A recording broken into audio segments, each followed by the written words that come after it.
This movie was enlightening for me. I don't know about you, Jim, but I remember the Chronicle review came out. I didn't really know much about this movie, but the Chronicle review comes out, and I read the Chronicle review, and then I see that the poster is done by Mr. Ralph Steadman. And me Uh-huh. and Gloom Girl went and saw it opening weekend. I think it was, yeah, the Bridge on Geary That's right. That's where it played. on a Sunday afternoon. And we walked out of that going, let's go see it again.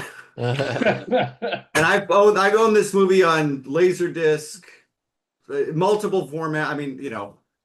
hello. Right. Like it was made for you. Yes. This movie, Well, this movie I is always think of definitely you as made the for me. Richard E. Grant of yelling about movies. Yeah, no shit. I quote this. There's an entire subculture around this movie, mostly in the UK. I got like one of my favorite bands has a song called Mousetrap that literally starts with the line, "Even a stop clock is right twice a day." Right. I've seen it more times than I can count. We quote it all the fucking time still. And I think Ralph Brown showing up as this fucking guy is one of the like this whole movie is just character actors being character actors. Mm-hmm.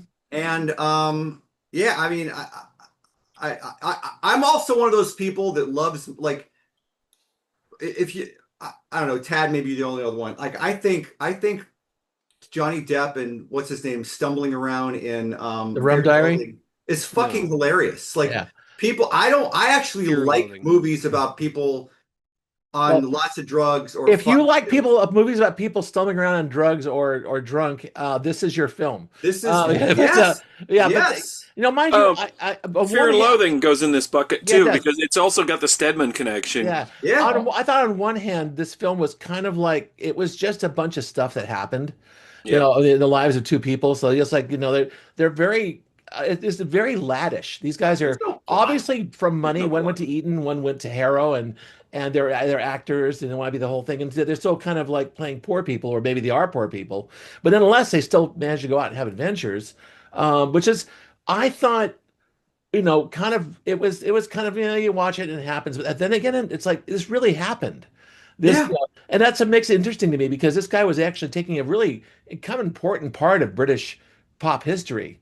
And just how life was in 1968 or 69. This movie is autobiographical. It is. And I thought that was wonderful because he was able to capture it really well.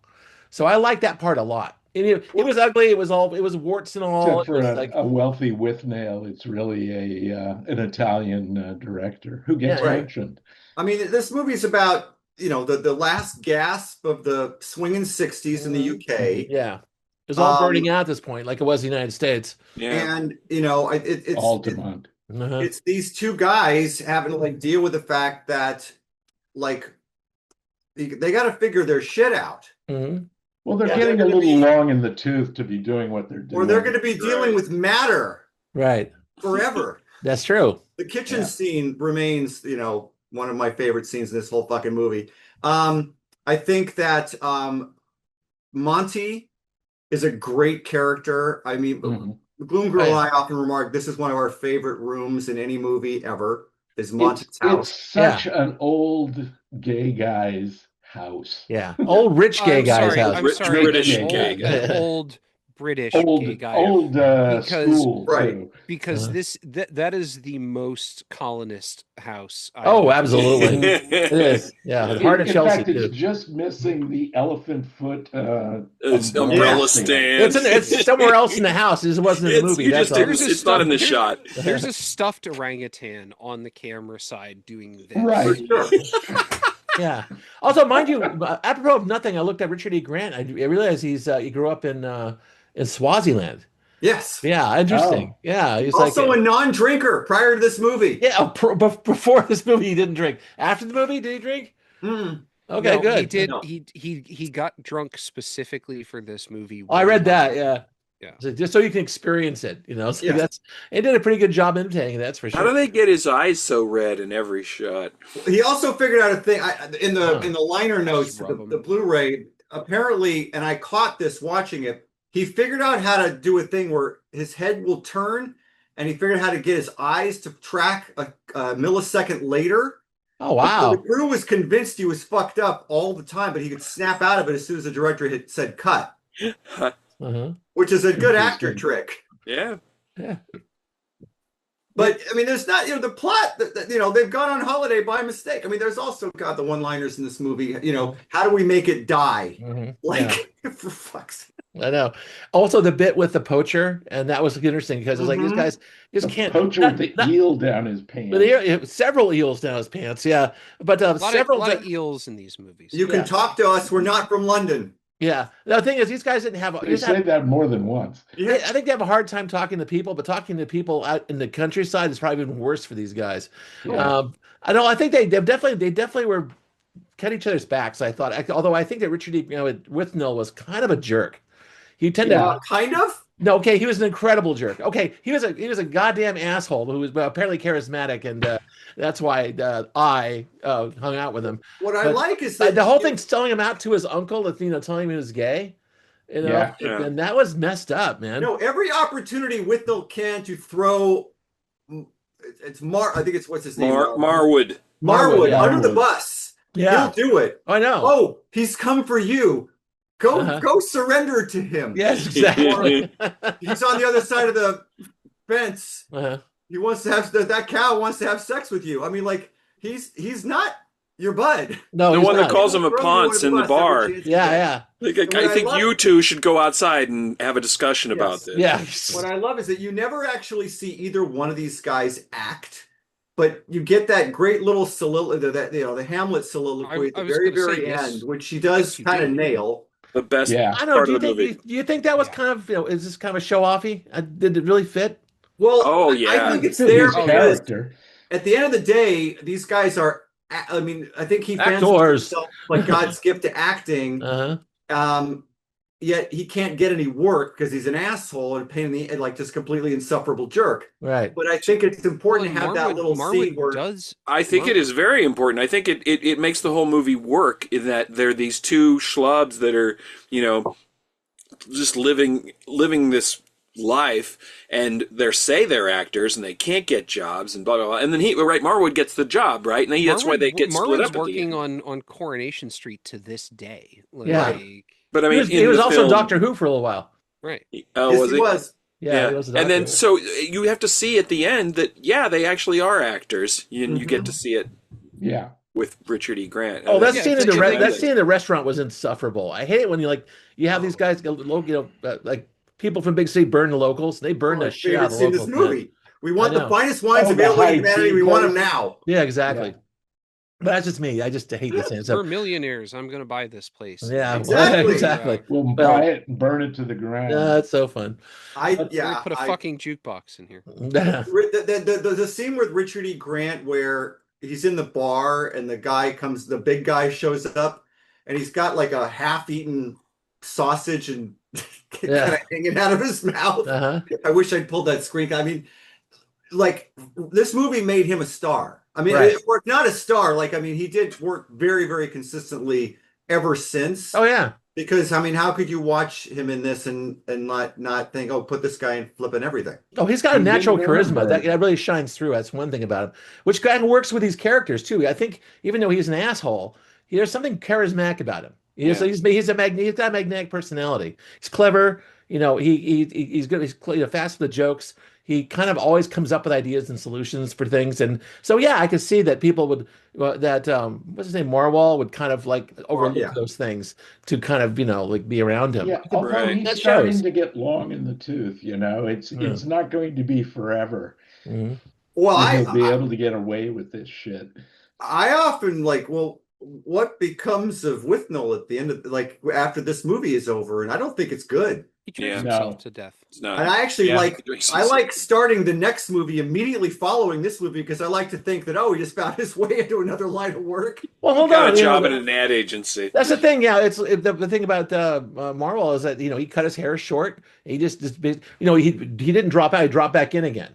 Yeah. He And dropped that's what he's going to do. yeah. So he's going to do the job. And so That's what all the he'll hippies be fine. He'll have 2.3 kids living in like the Well, North Yeah, Pole Marwood's somewhere. going to be fine. Yeah. Marwood's going to be fine. Withnail is not going to be fine. Right. No. Who knows No. though? It's like, No, he drinks himself to death. That's He what I does think. at 35.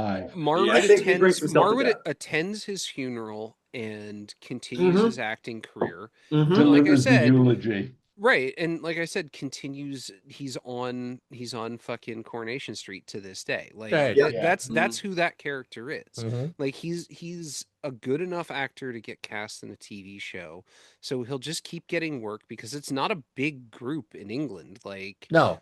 TV acting is It's very you know, transparent. Like we saw Right. in like some of the, it goes back and forth a lot. And the Right. crossover between movies, theater, and TV is Right. pretty fluid Mhm. in England, even though it's such a classist Mhm. society. Well, Yeah, at the maybe actor classes are actors all come from the middle and upper middle class. Yeah. And so they have mommy and daddy's money to fall back on when they're not Right. working, so they can keep going out and and also in some cases become acting teachers too. Right. Right. Yeah. Marwood's going to write a memoir about Withnail. Which is Right. what In this his later film is. years. Which is basically what happens. Yeah, And exactly. it'll sell 150,000 copies, but he'll get to go on all the talk shows. Right. Yeah. So you guys probably read all Graham like Norton. Bruce Robinson got. I think he got the Academy Award for Killing Fields, or at least he got the nomination. He nominated for the screenplay. Yeah. Yeah, and so he got to do whatever the heck he wanted after that, and he decided to do this and charged Handmade Films almost nothing because he wanted them to have a profit right out of the gate, but then turned around and spent all of his director salary stuff on scenes that they wanted to cut. Right. Like apparently he blew a couple of like 10 or 20 grand 30 on the scene where they're in the car in the rain, Oh, wow. 30,000 pounds. which he insisted had to be in the movie. Yeah. And never got that money back from the No, profits. and then No. and this movie, I mean, I don't know, this movie came and went at the time, but it found its audience on It home did, video, like definitely. many other Oh, things yeah. did at that point. I discovered it post release. Yeah, I I've- Google and I saw it twice in the theater. I've never They seen get it before. I lines- have never seen it before. They get What? Oh, I've you've never seen it before. I hadn't Oh, seen it interesting. before either. Okay, Yeah. Scott, I want to talk to you about that a little bit. Uh-huh. Because I had heard Chris speaking about it with reverence for Mhm. years. Right. And the first time I watched it was 2020. So Wow. this is my second viewing. hmm And did you get the impression watching it when you watched it this week, right, for the first time? Yeah. First time. Do you get the feeling that it was too late What do you mean? for you? Yes. Nah, Yes. it was like I the do. thing is like again, this is almost like reading against the grain again. If you knew this is 68, you knew this was an autobiography, you can kind of like adjust your what you expect from the film to those times and the attitudes and the kind of the mores of it, and so it worked fine. I'm This talking is about what- the age this is we what are to be play watching a about movie. semi-hippies would do, and like unemployed actors would do in Chelsea back then, and I just think it Chelsea, would have hit me. Camden Town. It would have hit me a lot differently if I'd been in my 20s when I'd Yeah. seen it. I was instead of- annoyed by the real lack Oh. of real story, but it didn't really matter because once you know it's not autobiography, you're kind of following along. You're just kind of you watch these guys meander in life, and you're noticing the things about them that like is from this period. Like these guys take terrible care of themselves, and just all they want to do is they're Sybarites. They just want to be high and stoned all the time and never clean their house, their apartment. They never. Right. And so Which it's like- again hits and different The weird when you thing live is, in. when I was that age, I knew people like this. I knew lots of people like that. So it's like, How it old was were just- you? It was. Oh, like I mean, 18. yeah, I saw this movie when I was Like 22, 20, so it was you know? very fresh. Yeah. This is my point. Yeah. There's a romance about being on your own and living in squalor. I'm going to get wasted every Yeah. night. I mean, You've known people like this, right? yes, Mhm. I kind of was that person, or at least in my mind, I thought Uh-huh. that's what I'm going to do when I move out. I'm going to drink all the time. Hey. Hey, I saw the Fidget Barn. That place was back- it was hits crazy. different when you watch it now. Right. It I'm does. just Yeah, saying. I don't know, John, because I was 30 when I saw it the first time, 30 or 31, and I'm 69 now. And What? it still strikes me the What? same. I can find Nice. myself distanced from the character of Withnail, at least. right? And I've always identified more with Bruce. Marwood's Marwood. Yeah, yeah. character. He's the everyman. Yeah. Yeah, He's a protagonist. and He's the guy you're supposed to pay attention to. what? He's the guy. He's the guy. He's the center of the movie. He's like he's Yeah. he's the autobiographer. He's the guy. Although you never find out who the fuck he is because he's just I. I love Yeah. that. I Yeah. love that. Yeah. You got to really look to see Careful, that his it's name carefully is mentioned. written, so no one ever calls him by his name. Right. Yeah, I love that. I learned it on the Yeah. internet that his Which name was is Marwood. which is something they imitated in Fight Club. Oh yeah. Yeah. Yeah, But that's for a different reason. for a different reason. Yeah, no, this is not Fight Club. One is not an imaginary character, although that would be hilarious. There is a parallel there though, because Edward Norton's the main character, That's and right. there's this larger than life character that he pals around with. Yes, You know. it's a quite. That parallel has never been made before. We just made it right now. Yeah, it could have been I saw called somebody- Norton doubt and that I. parallel has never been made before. I saw somebody on the internet saying this is the English Big Lebowski. And I was like, I can see Yeah. that. you Yeah. get No, it? the You Big get that? Lebowski, the Big No, Lebowski, Big 100%. Lebowski is really the big sleep But- turned on its But that head. thing's got a lot of plot to it. right? I I was just gonna said say, before, the like- Big Lebowski has a plot. Yeah, The only reason I it- thought that might hold water is that I know that's Chris's other favorite movie. So Yeah, this movie, Lebowski, this movie kind of like, I think Lebowski at the margin, I've seen even more, but the sort of loosey goosey, shaggy Dog story.